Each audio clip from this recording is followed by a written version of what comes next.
Ela é muito legal sobre o sistema de polia, né? Vamos começar. Uma academia decide trocar gradualmente os aparelhos de musculação. Agora os frequentadores utilizam o aparelho do tipo 1, também podem utilizar os aparelhos do tipo 2, representados na figura. Ou seja, aparelho do tipo 1, aparelho do tipo 2. Para elevar as cargas correspondentes à massa M1 e M2 com velocidade constante. Se velocidade é constante, então F resultante vai ser igual a massa vezes a aceleração. Se a velocidade é constante, a aceleração vai ser igual a zero. Então, se a aceleração é igual a zero, a força resultante é igual a zero também. Beleza? Isso aqui talvez não seja utilizado nessa questão, mas é um negócio interessante. A fim de que o exercício seja realizado com a mesma força F, ou seja, essa força F aqui, ela vai ser igual a essa força F aqui. Os dois são iguais. Tá. E tecnicamente ele pergunta qual vai ser a razão entre M1 e M2, ou seja, a massa 1 e a massa 2. Eu vou explicar como é que funciona, né, o sistema de polia. Beleza.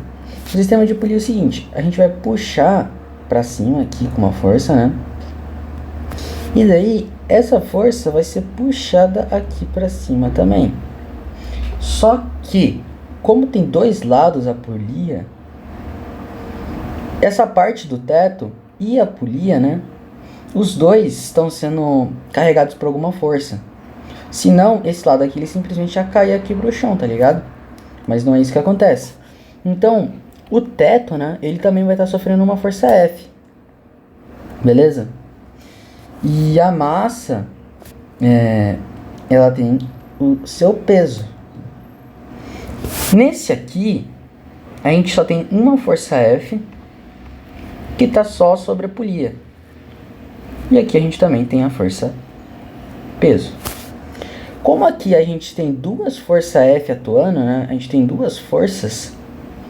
O peso vai ser dividido por 2, certo?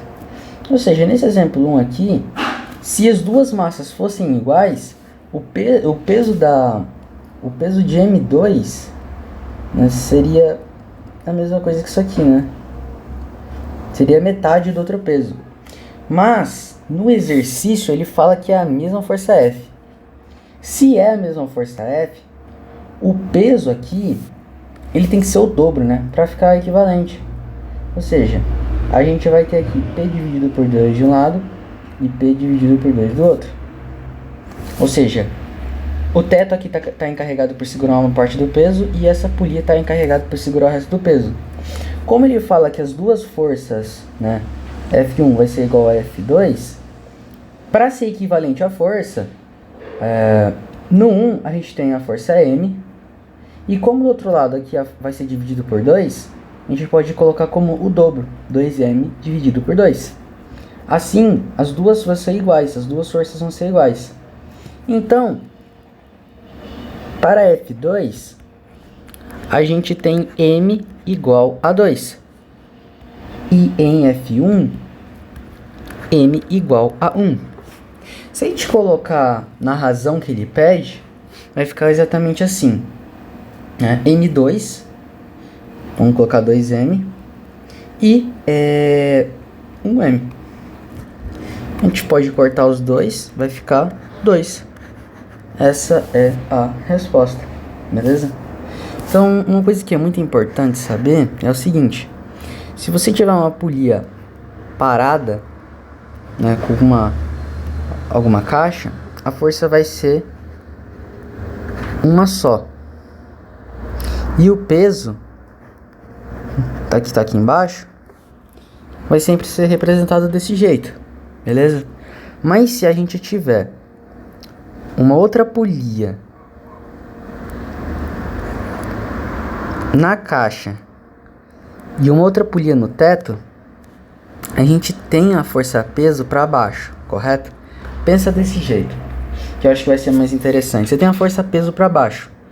Se ela tá para baixo, o vetor dela é para baixo, beleza? Então, o que pode anular esse vetor, né, ou seja, puxar para cima, seriam outros vetores para cima. Não, calma aí. Seriam outros vetores para cima. Então, se isso aqui é F, isso aqui vai ser F também. As duas forças dos dois lados são iguais. Isso você tem que saber. Então, o que a gente pode entender? A força pesa só uma para baixo e a força F ela é capaz, né, de levantar essa força peso. Se essa força que está levantando aqui o cabo é igual, então de um lado a gente tem P dividido por 2 e do outro lado a gente tem P dividido por 2 também. Desse jeito, força F, que está para cima, né, se a gente somar esses dois vetores, vai estar a mesma coisa que a força peso para baixo. Esse aqui é o esquema que tem que estar na sua mente. Depois de você somar, né, esses dois vetores e somar o que está para baixo, tem que estar desse jeito aqui. Quando a gente tem uma polia, só uma polia, não tem uma polia móvel, igual nesse caso aqui, tá vendo que dá o mesmo jeito que esse aqui, ó? Então é porque ele tá correto. Agora esse jeito aqui, você tem que saber disso. Sempre vai ser desse jeito, você vai ter que ter uma força pra cima anulando, beleza? Então é bem de boa, só tem que saber desse esqueminha aqui, ó. Sabendo esse esqueminha aqui, você consegue resolver bem. Ou seja, digamos que a gente tenha F pra cima e F pra cima. Digamos que seja assim o esquema. E tem uma força peso para baixo.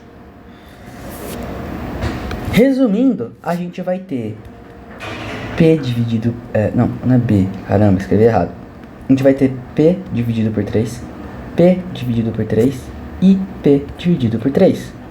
Porque precisa ser anulado. Beleza? Então, fiquem espertos com isso aí. Falou.